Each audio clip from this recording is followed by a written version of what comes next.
अगली कॉलर हमारे साथ बीरबल जी हैं। बीरबल जी सवाल पूछिए अपना। सर मेरा ये सवाल है कि मैंने पिछले महीने 13 तारीख में वैक्सीन लगवाई थी कोविड की जी। और अब उन्होंने हमें कोई तारीख तो दी नहीं है अगली, तो उसको कितने दिन बाद कौन सी वैक्सीन लगवाई थी सर? कोविशील्ड को वैक्सीन? हाँ कोविडशील्ड। कोविशील्ड डॉक्टर साहब 42 से 56 दिन शायद कहा था डॉक्टर साल्वे। क्या 6 to 8 वीक, 6 से 8 सप्ताह बाद आप दूसरा डोज लगा सकते हैं। पोर्टल पे जाके अपॉइंटमेंट लीजिए। 6 से 8 हफ्ते के बीच में आप कभी भी वैक्सीन सेकंड डोज लगवा सकते हैं अपना कोविशील्ड का। कोविशील्ड 42 से 56 दिन, अगर मैं गलत नहीं हूं तो स्पुतनिक भी 21 दिन और कोवैक्सीन 28 दिन शायद, ये जानकारी है दूसरी डोज को लेकर। बिल्कुल। राहुल हमारे अगले कॉलर जो हैं वो हमारे साथ जुड़ रहे हैं। देखिए अब तो जानकारी हम लोग को भी हो गई है। जी राहुल। हेलो हेलो राहुल जी सवाल पूछिए। नमस्कार सर। सर मेरा एक सवाल है सर, जैसे कि हमारी माता जी को प्लेटें गिर गई हैं, तो सर इससे कोरोना को भी खतरा हो सकता है क्या? डॉक्टर समीर क्या बोले इन्होंने? मेरी माता जी को क्या? हमारी माता जी की प्लेटें गिर गई है, डेंगू प्लेटें गिर गई मतलब हाँ प्लेटें और इन्फेक्शन है, तो सर वो कोरोना का भी खतरा हो सकता है क्या? जी देखिए, ये जो कोरोना तो हो सकता है, लेकिन अगर उनकी प्लेटलेट गिरी हैं और उनका डेंगू का टेस्ट पॉजिटिव आया है तो जरूर वो डेंगू होगा। और कोविड में हम ये ज्यादा नहीं देख रहे प्लेटलेट्स गिरना, लेकिन अगर आपको ये है कि कोविड है या नहीं है तो कोविड की सिंपल सी जांच है, वो जांच करा लीजिए। क्योंकि हम जब इलाज करते हैं मरीज को तो हम काफी सारी चीजें देखते हैं कि उसका कोई कोविड मरीज से ताल्लुकात हुआ नहीं हुआ, बुखार है, शरीर में दर्द है, दुनिया भर की ये जो सिम्टम्स है, सिम्टमटोलॉजी देखते हैं, ये डिसाइड करने से पहले कि ये कोविड है या डेंगू है या क्या है। जी। गुरु शरण जी हमारे साथ जुड़ रहे हैं। गुरु शरण जी सवाल पूछिए अपना। हेलो जी सर सवाल पूछिए।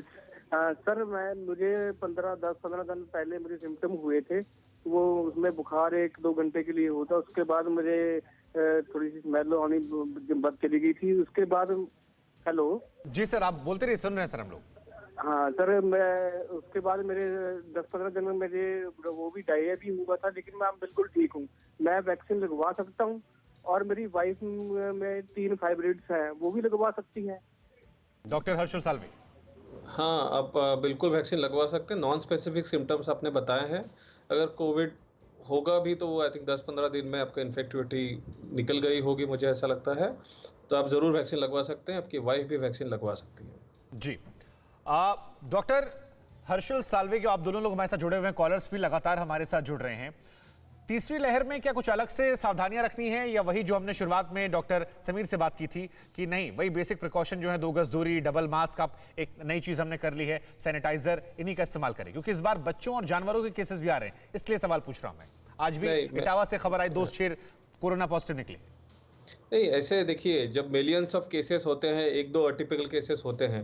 अगर हम डेटा देखें तो इस वेव में भी बच्चों में कोई ज़्यादा इन्फेक्शन, जितना फर्स्ट वेव में बच्चे अफेक्ट हुए हैं उतने ही प्रपोर्शन में इस वेव में हुए हैं और उतने ही प्रपोर्शन में अगले वेव में हुए हैं।